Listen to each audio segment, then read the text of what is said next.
So today we are going to deal with fundamental rights, मौलिक अधिकार। भारतीय संविधान के द्वारा भारतीय नागरिकों को दिए गए मौलिक अधिकार। तो अक्सर हम इन अधिकारों के बारे में सुनते होंगे। भारत एक लोकतांत्रिक देश है और लोकतंत्र में लोगों को प्रमुख माना जाता है और लोकतंत्र में लोगों को अधिकार दिए जाते हैं, नागरिकों को अधिकार दिए जाते हैं। वैसे ही हमारे संविधान में भी भारत के नागरिकों को कुछ अधिकार दिए गए हैं, जिसका जिक्र संविधान में किया गया है। भाग 3 में मौलिक अधिकारों का जिक्र किया गया है, जिसमें अनुच्छेद 12 से 35 तक मौलिक अधिकारों का वर्णन है। हमारे संविधान में हमने बहुत सारे प्रावधान दूसरे देशों से लिए हैं और मौलिक अधिकार भी ज़रूर किसी न किसी दूसरे देश से प्रभावित होकर लिया है, और वो देश है America, United states of America. America में बिल ऑफ राइट्स 1791 में अमेरिका के नागरिकों को बिल ऑफ राइट्स के माध्यम से अधिकार दिए गए थे। अमेरिकी संविधान बनने की शुरुआत 1787 में होती है फिलाडेल्फिया कन्वेंशन से, और 1789 में अमेरिकी संविधान बन जाता है, जिसमें टोटल जो अनुच्छेद थे वहाँ 7 थे। अब जैसे ही ये संविधान 1789 में लागू हो जाता है तो just with in a year एक ज़रूरत महसूस होती है कि वहाँ के लोगों को अधिकार मिलने चाहिए, और ये अधिकार देने के लिए संविधान में प्रथम 10 संशोधन लाए गए। पहले 10 संशोधन लाए गए, उसमें अमेंडमेंट किए गए, और उन प्रथम 10 संशोधनों के द्वारा अमेरिका के लोगों को अधिकार मिलते हैं, जिसको बिल ऑफ राइट्स कहा जाता है। तो ये अधिकार अमेरिकी संविधान में 1791 में लागू कर दिए गए थे, और उसी के बाद दुनिया के दूसरे देशों में, जिन देशों के द्वारा लोकतांत्रिक व्यवस्था अपनाई गई, संविधानों को अपनाया गया, उनके द्वारा अपने नागरिकों को अधिकार दिए गए। तो मौलिक अधिकारों का जो जिक्र हमारे संविधान में किया जाता है वह अमेरिका से प्रभावित होकर लिया गया है। इसके अलावा जो मौलिक अधिकार भाग 3 में भारत के नागरिकों को दिए गए हैं, इसको मैग्ना कार्टा भी कहा जाता है। मैग्ना कार्टा 1215 में इंग्लैंड के राजा के द्वारा साइन किया गया था, एक डॉक्यूमेंट साइन किया गया था जिसको मैग्ना कार्टा कहते हैं। इसमें इंग्लैंड के राजा ने एक ऐसे डॉक्यूमेंट के ऊपर साइन किए जिसमें इंग्लैंड के राजा ने बोला कि मेरी जो निरंकुश शक्ति हैं उसके ऊपर मैं प्रतिबंध लगाता हूं, और अब जो वहाँ की मोनार्की है, राजतंत्र है, वह भी कानून के दायरे में काम करेगा। तो जब राजतंत्र कानून के दायरे में काम करना शुरू कर देता है तो इसका मतलब ये है कि नागरिकों को कंसेशन मिलेगी, नागरिकों को सहूलियत मिलेगी। सो दैट इज़ वाई इसको मैग्ना कार्टा भी कहा जाता है भारतीय संविधान में। मैग्ना कार्टा इसीलिए भी कहा जाता है कि भारत की जो सरकार है वह निरंकुश होकर काम नहीं कर सकती। भारत की सरकार तानाशाही होकर काम नहीं कर सकती। भारत की सरकार कानून के अनुसार शासन चलाएगी और लोगों के ऊपर किसी भी प्रकार से निरंकुश रूप से शासन नहीं करेगी। तो मौलिक अधिकार भारतीय सरकार को रोकते हैं निरंकुश रूप से काम करने के लिए, क्योंकि जब लोगों को अधिकार मिल जाते हैं तो इसका मतलब यह है कि संविधान में उसका जिक्र किया गया है। कोई भी सरकार लोगों की फ्रीडम, लोगों की आज़ादी, समानता, उनके ऊपर अत्याचार नहीं कर सकती। सो दैट इज़ वाई इसको मैग्ना कार्टा कहा जाता है। और मैग्ना कार्टा क्या था? इंग्लैंड का जो राजा था उसने बोला था कि मैं निरंकुश रूप से शासन नहीं करूँगा। इसके अलावा मौलिक अधिकार भारत के हर नागरिक को बिना किसी भेदभाव के दिए गए हैं। तो किसी भी नागरिक के साथ कोई भी भेदभाव नहीं किया जाएगा जब उसको मौलिक अधिकार दिए जाएंगे। तो सभी नागरिकों को एक समान माना गया है और हर व्यक्ति के आत्मसम्मान की पहचान करी गई है कि हर व्यक्ति की एक डिग्निटी है, एक आत्मसम्मान है जिसको ठेस नहीं पहुंचनी चाहिए, और ये पब्लिक इंटरेस्ट में मौलिक अधिकार काम करते हैं। तो मौलिक अधिकार मौलिक इसलिए है क्योंकि ये ज़रूरी है व्यक्ति के नैतिक, मानसिक, आध्यात्मिक विकास के लिए, इसलिए मौलिक इनको कहा जाता है। दूसरा, इनको मौलिक क्यों कहा जाता है? क्योंकि इनकी रक्षा भारत के संविधान के द्वारा करी जाती है। मौलिक अधिकार जस्टिसिएबल है, यदि किसी व्यक्ति के मौलिक अधिकार का हनन होता है, उल्लंघन होता है, तो उसके लिए वह अनुच्छेद 32 के तहत सीधा सर्वोच्च न्यायालय में जा सकता है उन मौलिक अधिकारों को लागू करवाने के लिए, और अनुच्छेद 226 के तहत उच्च न्यायालय में जा सकता है। तो जस्टिसएबल भी है मौलिक अधिकार। आज के टाइम में 6 प्रकार के मौलिक अधिकार हमारे संविधान में पाए जाते हैं। सबसे पहला जो अधिकार है राइट टू इक्वालिटी, समानता का अधिकार। इसका जिक्र संविधान के अनुच्छेद 14 से 18 तक किया गया है। राइट टू फ्रीडम, स्वतंत्रता का अधिकार, इसका जिक्र संविधान के अनुच्छेद 19 से 22 तक किया गया है। राइट अगेंस्ट एक्सप्लॉयटेशन, इसका जिक्र 23 से 24 तक किया गया है। राइट अगेंस्ट एक्सप्लॉयटेशन का मतलब है शोषण के विरुद्ध अधिकार। देन आता है right to freedom of religion, धार्मिक स्वतंत्रता का अधिकार, इसका जिक्र 25 से 28 तक किया गया है। पांचवा जो है कल्चरल एंड एजुकेशनल राइट्स, सांस्कृतिक और शैक्षणिक अधिकार, इसका जिक्र 29 से 30 तक किया गया है संविधान के अनुच्छेद। एंड नेक्स्ट आता है राइट टू कॉन्स्टिट्यूशनल रेमेडीज़, संवैधानिक उपचारों का अधिकार, अनुच्छेद 32 के तहत ये किया गया है। इसके अलावा एक और अधिकार पाया जाता था 30 के बाद 31 वाला यहाँ पर मिसिंग है। तो 31 का जिक्र संविधान के अनुच्छेद संपत्ति का अधिकार था। अनुच्छेद 31 में संपत्ति का अधिकार था, जिसको भारतीय संविधान के संवैधानिक संशोधन 44वें संवैधानिक संशोधन 1978 में इसको हटा दिया गया था। राइट टू प्रॉपर्टी, अनुच्छेद 31 को हटा दिया गया और इसको संविधान के अनुच्छेद 300A के तहत सामान्य कानूनों की श्रेणी में रखा गया। अब इसको मौलिक अधिकार नहीं माना जाता है। संपत्ति का अधिकार तो है बट इसको मौलिक नहीं माना जाता है, बल्कि इसको एक सामान्य कानून की तरह अनुच्छेद 300A में शामिल कर लिया गया, जो कि भारतीय संविधान का भाग 12 है। नेक्स्ट आता है भारतीय संविधान में जो मौलिक अधिकार दिए गए हैं उनकी विशेषताएं क्या हैं। हालांकि जो मौलिक अधिकार हैं उनके बारे में हम बाद में डील करेंगे, पहले इसकी विशेषताएं समझेंगे। तो पहली विशेषता है कि जो मौलिक अधिकार हैं वह नागरिकों और विदेशियों को मिले हैं। ठीक है, कुछ अधिकार जो हैं वो केवल नागरिकों को मिले हैं और कुछ अधिकार हैं वह नागरिकों को भी मिले हैं और विदेशियों को भी मिले हैं जो फॉरेनर्स इंडिया में रहते हैं। इनफैक्ट कुछ लीगल पर्सन्स को भी मिले हैं। लीगल पर्सन का मतलब है कि कोई कंपनी है, कोई निगम है, उनको भी मौलिक अधिकार मिले हैं। तो नागरिकों और गैर नागरिकों दोनों को ही मौलिक अधिकार मिले हैं। बट इसका मतलब ये नहीं है कि सभी को सारे अधिकार मिले हैं। इसका मतलब ये है कि विदेशियों को कुछ अधिकार मिले हैं और बाकी नहीं मिले हैं। दूसरा पॉइंट आता है कि जो मौलिक अधिकार हैं वह क्वालिफाइड हैं, एब्सोल्यूट नहीं है, जिसका मतलब ये है कि मौलिक अधिकारों के ऊपर प्रतिबंध लगा होता है। जितने भी हम मौलिक अधिकार पढ़ेंगे हम पाएंगे कि एक तरफ तो नागरिकों को अधिकार दिए गए हैं, दूसरी तरफ कुछ प्रतिबंध भी लगाए गए हैं। जैसे कि अगर हम ये कहें कि किसी व्यक्ति को कोई भी प्रकार का व्यवसाय करने की आज़ादी है, तो दैट डजंट मीन कि वो कुछ भी कर सकता है, वो इलीगल काम भी कर सकता है। तो ये एक प्रतिबंध भी उसके ऊपर लगाए गए हैं। यदि स्वतंत्रता का अधिकार मिला है तो उसके ऊपर भी कुछ प्रतिबंध लगे हैं।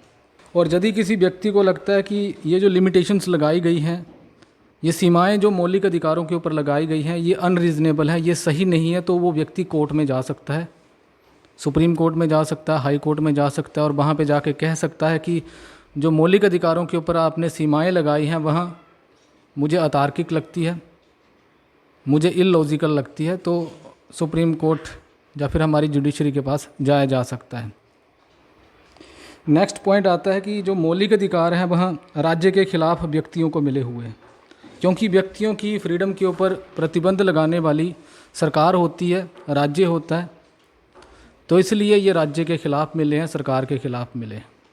इसके अलावा कुछ मौलिक अधिकार व्यक्तियों के भी खिलाफ मिले हैं, जैसे कि एबोलिशन ऑफ अनटचेबिलिटी, छुआछूत की समाप्ति। तो अगर कोई व्यक्ति किसी दूसरे व्यक्ति के साथ छुआछूत करता है, ऐसा व्यवहार करता है, तो उसके लिए भी सज़ा का प्रावधान किया गया है। तो व्यक्तियों, प्राइवेट इंडिविजुअल्स के भी खिलाफ मिले हैं और राज्यों के भी खिलाफ मिले हैं। व्यक्ति की स्वतंत्रता के ऊपर सबसे बड़ा प्रतिबंध जो लगाता है वह सरकार लगाती है, राज्य लगाता है, इसलिए राज्य और सरकार के खिलाफ मिले हुए हैं ये मौलिक अधिकार।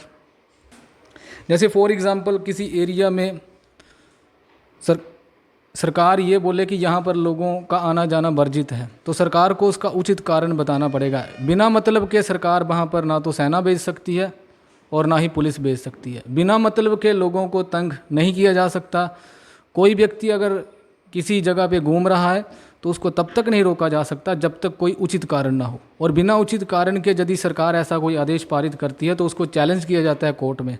तो इसीलिए जो मौलिक अधिकार हैं वह सरकार के भी खिलाफ है, राज्य के भी खिलाफ है, और कभी कभार व्यक्ति की फ्रीडम, व्यक्ति की समानता के ऊपर जो प्रतिबंध लगाने वाला होता है वह सरकार नहीं होती, कभी कभार दूसरे व्यक्ति होते हैं। इसलिए मौलिक अधिकार जो हैं, कुछ मौलिक अधिकार जो हैं वह प्राइवेट इंडिविजुअल्स के भी खिलाफ मिले हैं।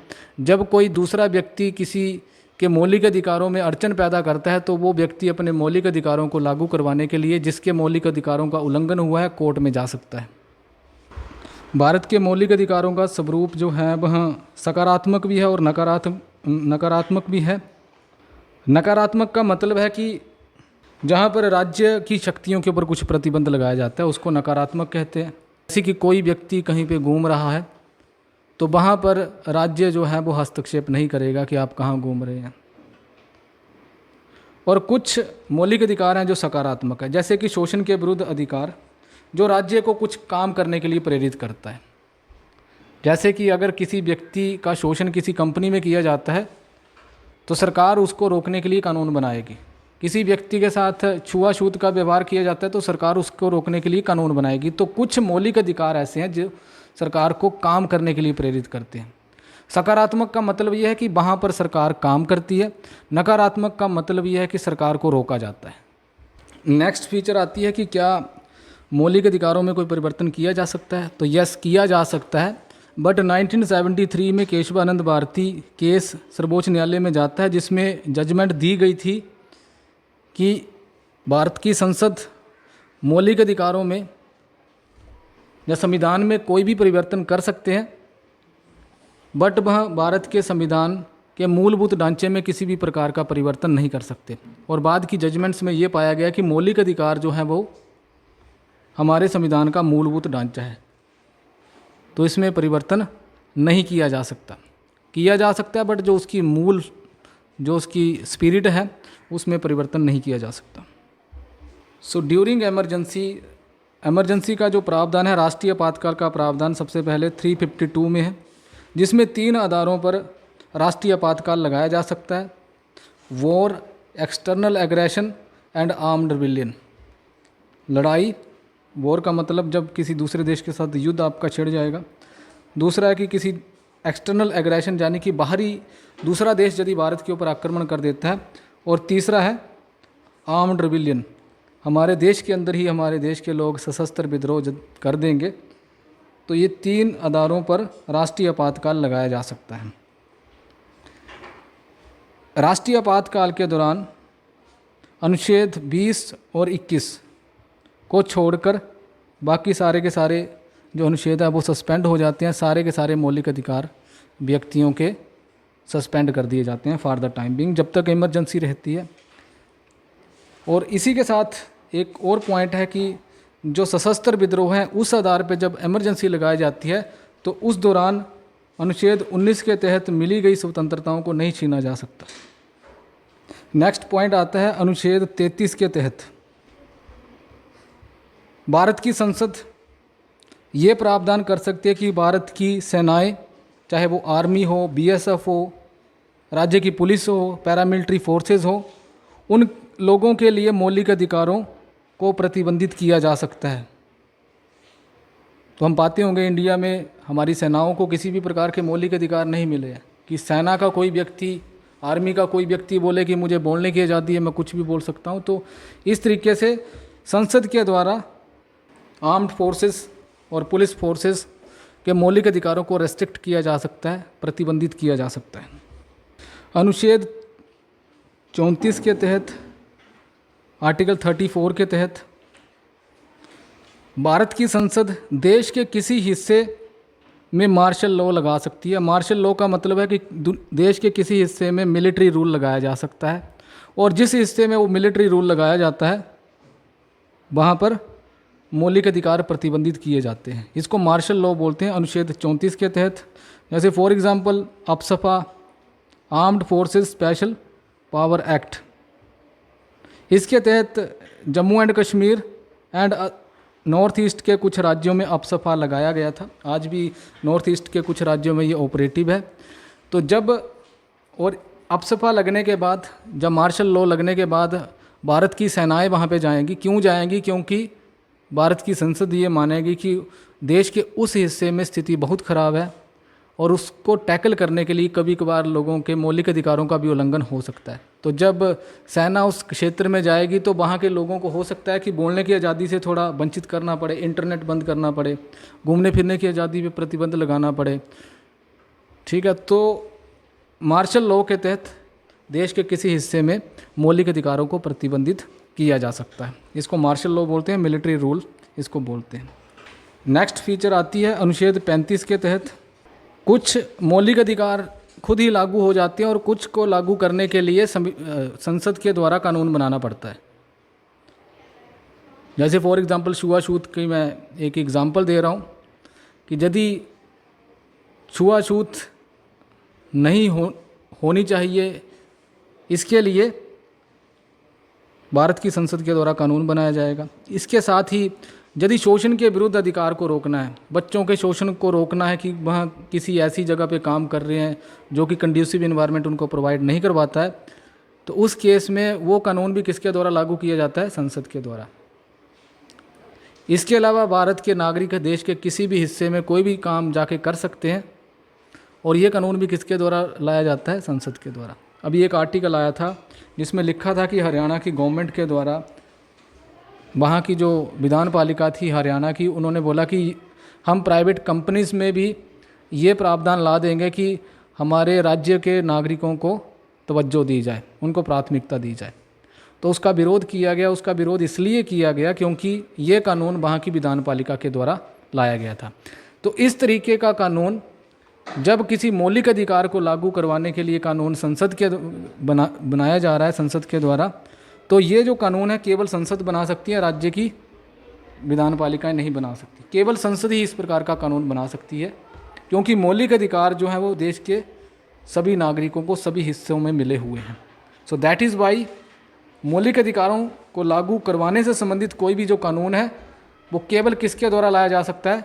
संसद के द्वारा लाया जा सकता है, राज्य की विधान पालिकाओं के द्वारा नहीं लाया जा सकता। और वो जो संसद के द्वारा कानून लाया गया है वो सभी को फॉलो करना पड़ेगा। So these are the features of the Indian constitution. इसी के साथ यदि किसी व्यक्ति के मौलिक अधिकार का उल्लंघन होता है तो वह डायरेक्टली सर्वोच्च न्यायालय में जा सकता है, उच्च न्यायालय में जा सकता है। सो ये कुछ फीचर्स हैं मौलिक अधिकारों की। नेक्स्ट हम समझेंगे कि ये मौलिक अधिकार है क्या और कौन कौन से अधिकार मिले हैं, उनको एग्जैक्टली हम समझेंगे कि as a citizen of India हमें कौन कौन से मौलिक अधिकार मिले हैं। So these were the features of the fundamental rights.